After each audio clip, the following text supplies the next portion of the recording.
dismayed by that first half performance in particular, weren't you? What's your feelings now?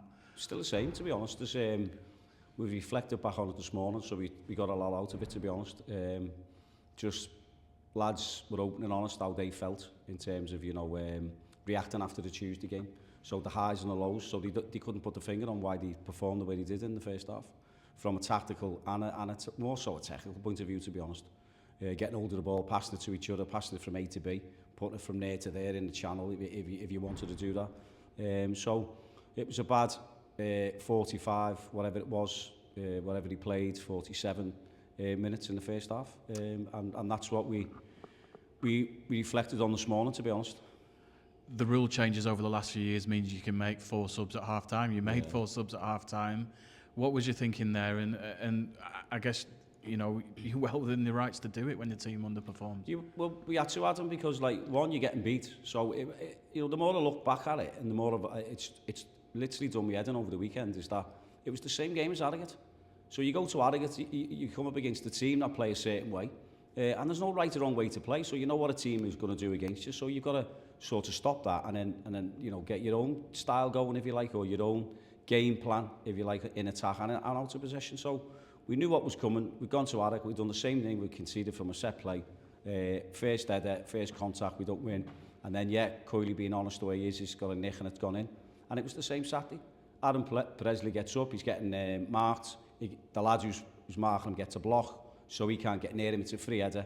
And then the lad's tight on him, that's Daru, the lad who scores the goal, and he just gets a little nick on it and it goes in. So that's disappointing because it's a set play, but it was the same at Harrogate. And then we come out second half, Yedda made the changes, which is great, and the rules saying that, what you've just touched on there. And they had a big impact in the game, a better impact, for the right reasons, because we got hold of the ball, we passed it a bit better. I think we could have asked more questions. I think we could have created more. I think we could have put the ball in the box a lot more, and we didn't. And the one chance that we did get the ball in the box, the keeper made a world-class save. Charlie was distraught because Charlie wanted to score, but the keeper's there to do what he does, is make saves, and he's tipped it over the bar. I guess as a coach, you've got to have a certain amount of faith in your players. You'd won so well against Milton Keynes. You then pick the same team. Why wouldn't you? It must be so frustrating, John, that you don't go and replicate the performance previous. It is, Adam, because that's what you want. You want the players to go again. And I said I was so happy just to go, right, same again, go and perform again. And the players have to take ownership. You have to take ownership of what you're doing as a professional footballer on and off the pitch. And ultimately, we've brought all the players to the club. We've kept all the players that we wanted to keep at the club. And they all contribute. They've all contributed for the points that we've got now.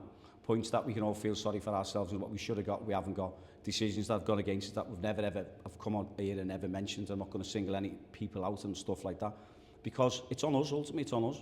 So as players, the players that get picked, the formation that gets picked, have to stand up and have to be counted and have to put a performance in for this club and for the fans.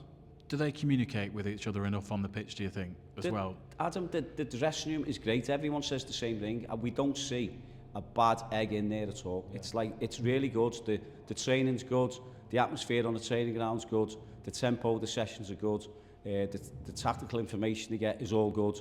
The presentation that they get when we do it is all good. So all the information is there. It's pressure probably within themselves to go and perform, or pressure within themselves to go and put 1, 2, 3 performances together. But you're a footballer, that's your job. So that's our job, and our job is to get the best out of them. So if it's getting into the mindset, you're all right today, what did you do yesterday, your day off, did you play, if you played golf, well, do you think that was a good thing because you've just run 12k in a game? Do you think walking another whatever k it was on top of that? Blah. So everything comes into a fact, but you only look at stuff like that when you've actually lost the game. So, the stat is the big one, you've lost the game, so then, well, hang on, the stats are good, though, saying that we progressed well, we've done this, we've done that, we entries in the box, our XG was this. So you think, okay, that's a positive then. We'll stay with the positive. But when you get a negative result, and then all of a sudden you look at the stats, and the stats match up that, well, we didn't run as much. Well, why didn't we run as much? So the players need to speak and need to let us know is why they didn't run as much. It was more of a game in terms of, well, Barrow just sit in, they knock it long, so then they ask you, well, you can have the ball, but then what are we going to do with it? So we just give it back to them, and they just give it back to us. It becomes back to front game, and no one does any real running it. So there's no real questions asked, but then you just want the quality at the end, and fortunate for them, they got the quality in the 2 finishes, and when we got asked one in the second half, the keeper's made a save.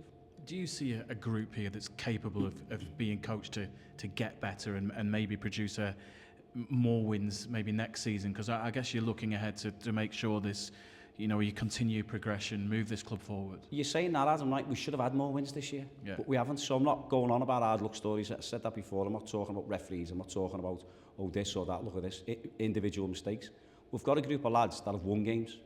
So what you're saying is they haven't won consistently, haven't won back to back. I think we're going, maybe it was October or something like that, whenever it was. We haven't gone 1 and 3, 4. You've got to put that together, and that putting them together, 3s, 4s and 5s, puts you up there. We've done it before. I've gone back to when we won the league. So of like, well, what can we take out of that? So we done things then that, I'm thinking to myself, well, was that right? Well, it must have been right, because we won the league, we won games. Mm-hmm. So you go back to that, but then you don't. So you're always trying to find a way to do the right thing, but ultimately it all comes down to the players on the pitch and to get a result. And if you get a positive result, you think the things that you've done must have been the right things then. But when they're not, everyone catastrophises and goes, well, it's all doom and gloom. But everyone's so happy on Tuesday. But we're disappointed because we had an opportunity to pull away on Saturday and we didn't take it. And we let it slip through our hands. And we've let that slip through our hands a few times. And as players, they know, but they've got to take responsibility for it. We do. We're staff, so we've just got to keep going. We keep going with it. Do you know your best starting 11, or is that something that can't be there because you can't always pick the same team? Do you know what I mean? You can't because of injuries and suspensions, yeah. And now sickness, because obviously Ben was sick last week, Ben Woods. So we know our best starting 11. And obviously that changes when you bring players in like in January. So players are going to have their ups and downs, and especially at this level. You can't go from a performance like that against MK Dons to a performance like that against Barroway. It has to be, you don't mind that, and then this and that, and then push them back up. But it was just a total mismatch. It was night and day. And we can't have that. And the players know that themselves, but, that's why you have meetings, that's why you have chats.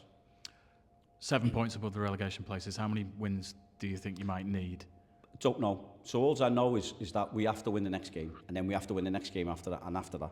So I'm not looking behind me in terms of what other teams do. I didn't want to do that Saturday, but we've lost nothing and we've gained nothing from Saturday, and we're a game less.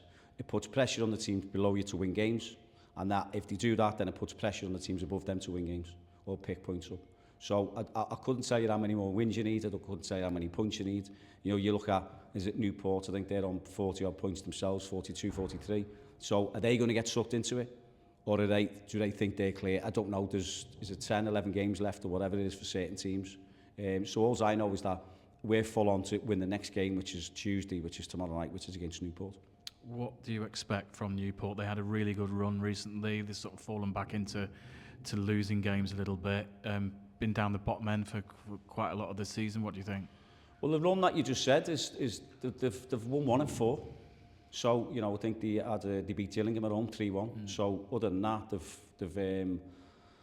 they've conceded I think 9 goals and scored 2. So we're going into it on the back of the last 4 games. We've won 2 games and we've scored 4 and conceded 4. So if you look at the form we're going into it in terms of what to expect of them, I think it'll be a tough game. I think they'll come. I think they'll want to try and pick points up on the road. They've got a player that we know, Baker Richardson, who can play up to, a good target man, scores goals for them. We know all about him because he's been here on loan. They've got 2 good wide men, pacey, and then it all depends what they play at the back and what they play in midfield. So we know what to expect, but it's more what we do. So I'm looking at more what we do and what we can do within the game to win this game tomorrow. What you did against MK Dons last week was really good, John. I guess winning at home, then when you come back home, they'll feel good running out there. They'll feel confident, won't they, your players? Yeah, it's like that. I mean, you spoke about this morning. People just, teams always go about coming to Accrington on a cold Tuesday night. Or they say wet Tuesday night. It's always raining, isn't it? But so you got to see the mentality. So the mentality is we're coming. We're going to run all over whatever team comes here, and we're going to try our best to go and win this game tomorrow. Just in terms of the injury situation, what's the timescale now with Sean Wally? Is there any update? Sean is trained today, trained this morning, so we'll see how he is tomorrow.